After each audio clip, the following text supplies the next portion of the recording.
Hey there, Brian here. I wanted to share with you a place that was very near and dear to my heart, the Cathedral of the Prince of Peace, otherwise known as the world's smallest cathedral.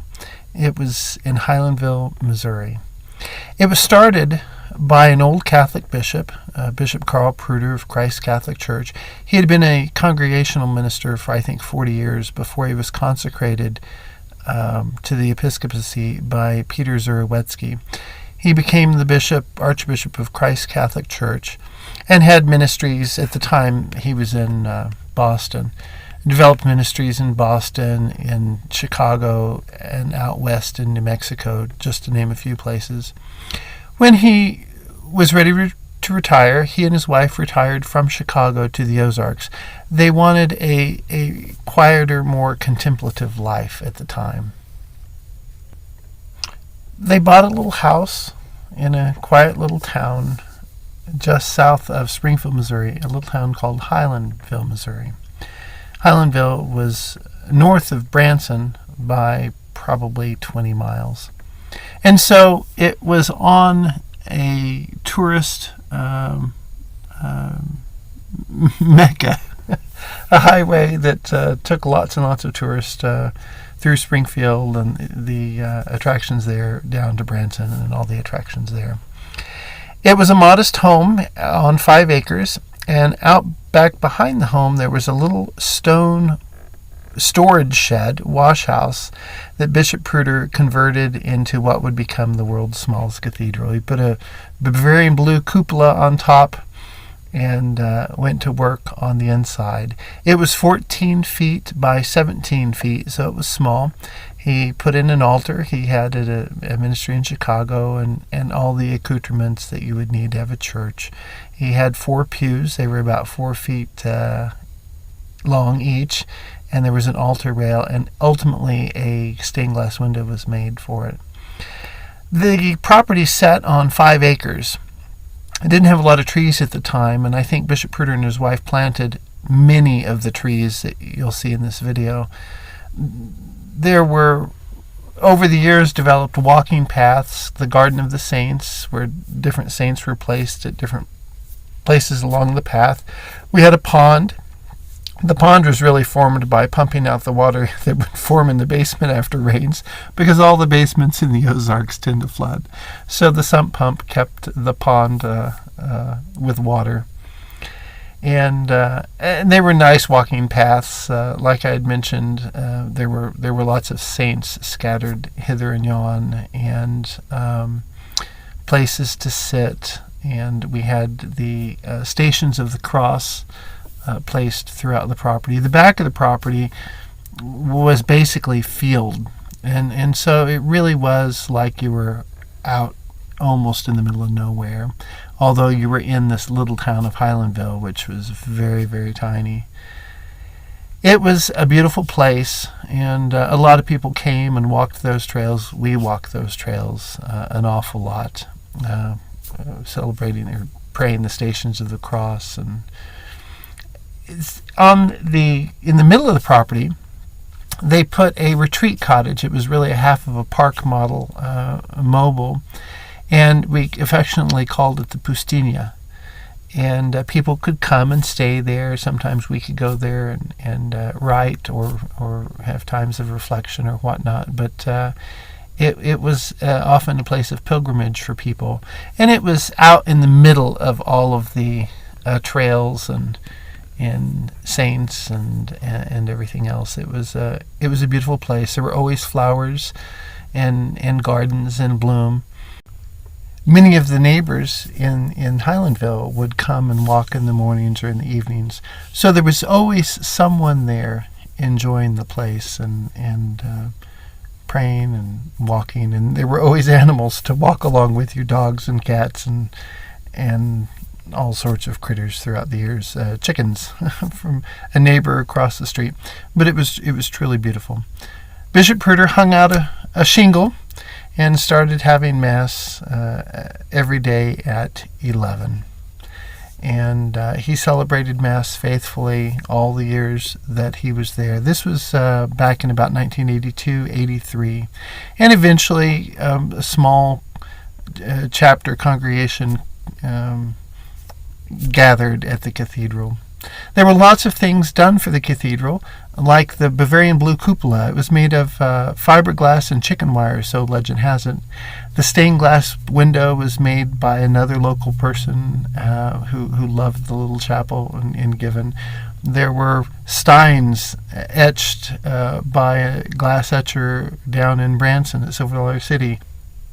There was even a wooden organ made by a local craftsman with the cupolas or onion domes on either end to put into the cathedral. But the story goes that it overshadowed the altar and the work of a cathedral in and of itself, and so it was removed and went to a museum. We even had postcards made of the cathedral.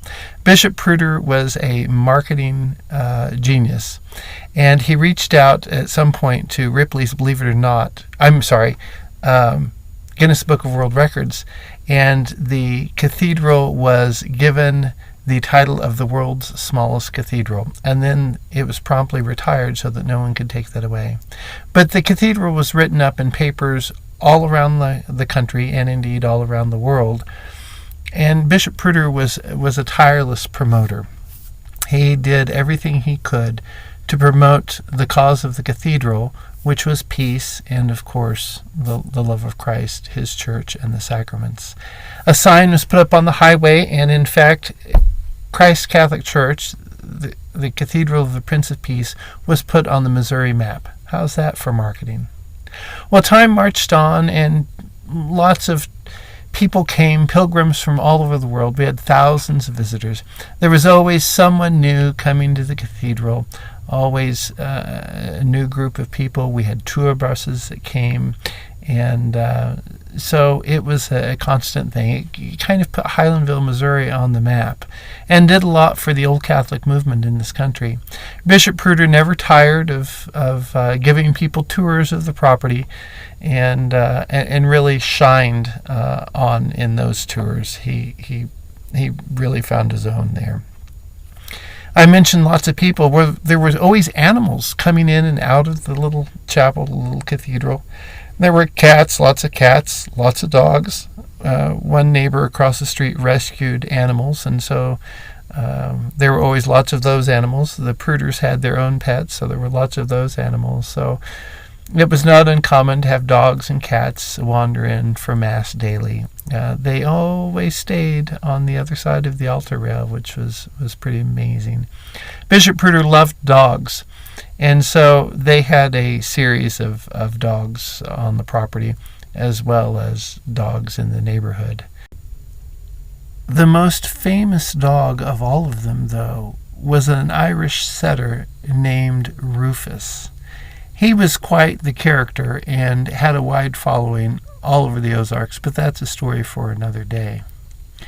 The cathedral was open 365 days a year throughout the winter, spring, summer, and fall. The door was always unlocked, and people could wander in and wander out.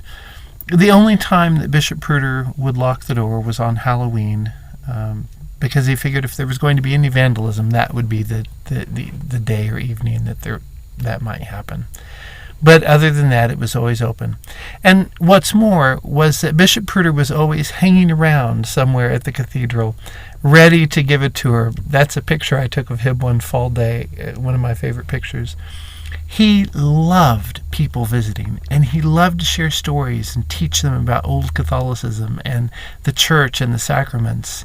He loved walking people around the property, sharing stories with them, and telling jokes. And let me tell you, he had an amazing sense of humor. He was a very dear man to me, a great friend and a great mentor. His wife died at one point, and several years later, he met a lady who had come to visit the cathedral. And she had fallen in love with the place, and she fell in love with the man, and they would ultimately marry, and she would move in there. And a new chapter began at the cathedral, but it was much the same as it had always been, really. Bishop Prüter wore many hats during his career. He was a bishop, he was a banker, he was a teacher, but one of his most fascinating occupations or jobs or hobbies was that of a miner. He owned an amethyst mine in New Mexico and mined an amethyst that he had cut and utilized for his own bishop's ring. It was about a 20 or 25 carat amethyst, I believe. However, I think his favorite calling or profession was that of a writer. He enjoyed writing maybe more than anything else. Here's a book he did on Rufus and Rufus's adventures in the Ozarks. Bishop Prüter was very prolific. He wrote all kinds of books, booklets, and pamphlets throughout his career on mysticism and peace and prayer. This is one of my favorite books of his, The Mystic Path. It might be, I think, his best book. He did a retreat book on One Day with God, which was also very, very good. We used that to do retreats there at the cathedral and the grounds. And he printed books to help people, clerics, ministers in the Old Catholic movement, the priest's handbook, a bishop's handbook, different things. He was always a person of peace. And his booklet on prayers for peace was a sweet little book that he sold but practically gave away. One of the things that he did that impacted the Old Catholic movement was the directory of autocephalous bishops of the apostolic succession.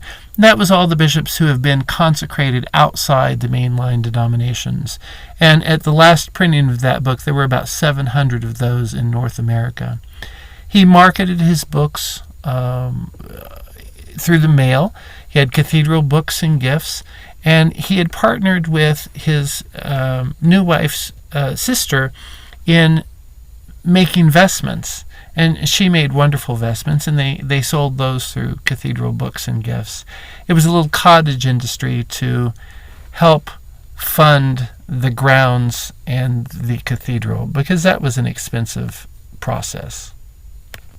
Not only was it an expensive process, but it was a daunting process.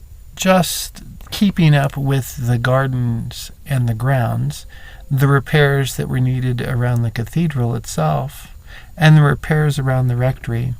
It was more than a full-time job. Couple that with celebrating Mass every day, welcoming visitors, and writing books, and all of those things. It was pretty challenging, I think. And Bishop Prüter started reaching out for others to come and help, and cycled through a few people that really were not of much help. And this is where I entered into the cathedral. I had found out from a friend that Bishop Prüter was looking for help, and so I popped by to see how I might be of service. I was not part of Christ Catholic Church at the time, but as I met Bishop Prüter and began worshiping there, I really fell in love with the place, with the man, and with the ministry that they were doing there. And so I said, hey, I would love to help out around here. How can I be of service? And we talked a little bit about cathedral books and gifts, and I helped him with that. I helped him with the last directory he ever did, and with his memoirs, Blue Jelly Bean, Hedy Lamarr, and We Don't Eat Negroes. And I dragged him kicking and screaming into the 21st century by putting cathedral books and gifts online in the way of an eBay store. Occasionally I would help out with Mass, and began to get to know the ministry there. At some point, the decision was made to sell the cathedral. And so I had met some other folks who were involved in the ministry there, and we decided to try and get together and see how we might save this very special place. And Father Francis and I worked hard at raising awareness and raising funds to buy the cathedral and buy the property, and hoping that we could continue on with Bishop Prüter's ministry there. Well, I was part of the United Catholic Church, and my bishop was Archbishop Bob Bowman, and he really stepped to the plate and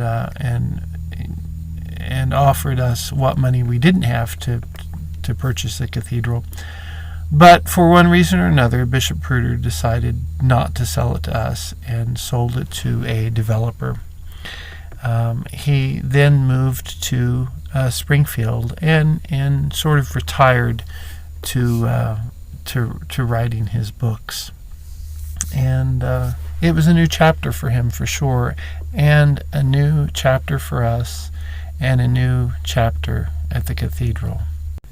Not to be too maudlin about it, but it broke my heart. And it was a heartbreak that I've never really gotten over. And part of this video has been a requiem mass for the cathedral. The developer moved in and spruced up the house with a little paint and some plants. They bulldozed the 5 acres. They divided it up into lots, and they started building affordable housing for Highlandville. That was something that Highlandville needed, affordable housing, and they supplied that. But every inch of ground that was bulldozed broke my heart that much more. Anyway, things progressed, and we kept doing what we were doing. Bishop Prüter had a gentleman's agreement with the builder that we would be able to utilize the cathedral until Bishop Prüter died. And so we continued having Mass there. Bishop Prüter at this stage was unable to celebrate Mass. He could no longer kneel at the altar, and he felt if he could not kneel, he shouldn't celebrate Mass. So I took over that for him and celebrated Mass, not every day at 11 anymore, but on Sundays at 11. And he came regularly. I would try to purchase the property one more time after Bishop Prüter passed away and the building of the cathedral estates was finished. The builder had purchased the property for $82,000, and I had hoped that he would sell the remaining cathedral and rectory and 1 acre for a reasonable price. But he doubled the price and wanted $160,000, and I was not able to buy it. It was yet another heartbreak. We would continue services at the cathedral, Sunday Mass at 11, and other special services by appointment only. This was my older brother's wedding. I was blessed to officiate for he and his wife. And so ministry had changed quite a bit. Bishop Prüter was getting ready to leave for Colorado and wanted to impart his blessing on me. And so he subconditionally consecrated me to the episcopacy. I had already been consecrated to bishop, but he laid hands on me and blessed me with the care and keep of his ministry there in the Ozarks. He moved to Colorado and died within a month or two after leaving the Ozarks, and yet another heartbreak. But there was still the Cathedral of the Prince of Peace. I took on the full brunt of Bishop Prüter's ministries for Christ Catholic Church, and especially there at the Cathedral of the Prince of Peace. Our ministry grew. People joined and came and celebrated with us, and we brought people into the church and into our religious order. We made a lot of new friends, and it was at times bittersweet. Bitter in that we knew our time there was coming to an end, but sweet in our ministries for the Lord. I was able to consecrate the first lady bishop for Christ Catholic Church, Bishop Mary Ann Croissant, there at the Cathedral. That was my very last act at the Cathedral, and the last sacramental acts were her blessing of the children. We were shortly thereafter asked to leave, and part of the gentleman's agreement that Bishop Prüter had with the builder was that the contents of the cathedral belonged to the church. Well, that was a handshake, and he decided to keep it for himself. So we left, and that was another heartbreak. The last time I saw the place, the house was dilapidated and sort of falling down, and the cupola, which had so beautifully rested atop that little building, was pitched in the dirt back behind the cathedral. The stained glass window was missing, and it had been turned into a shed to store lawnmowers and such. It was another heartbreak. I have a lot of wonderful memories from that place. It was a unique place not only in the Ozarks, but in the United States and in the Old Catholic movement as a whole. I worshipped a lot there. I prayed a lot there. I celebrated a lot there. I wept a lot there. And I learned a lot there. And it will always hold a very special place in my heart. And it was a very special time in my life. I wish that you would have gotten to see it, but I hope this video has helped you experience a little bit of what I experienced there. Anyway, thank you so much for watching. I appreciate it. Please like and subscribe. Go out to the world in peace. Have courage. Hold on to what is good. Return no one evil for evil. Strengthen the faint-hearted. Support the weak. Help the suffering. Honor everyone. Love and serve God, rejoicing in the power of the Holy Spirit. Thanks be to God.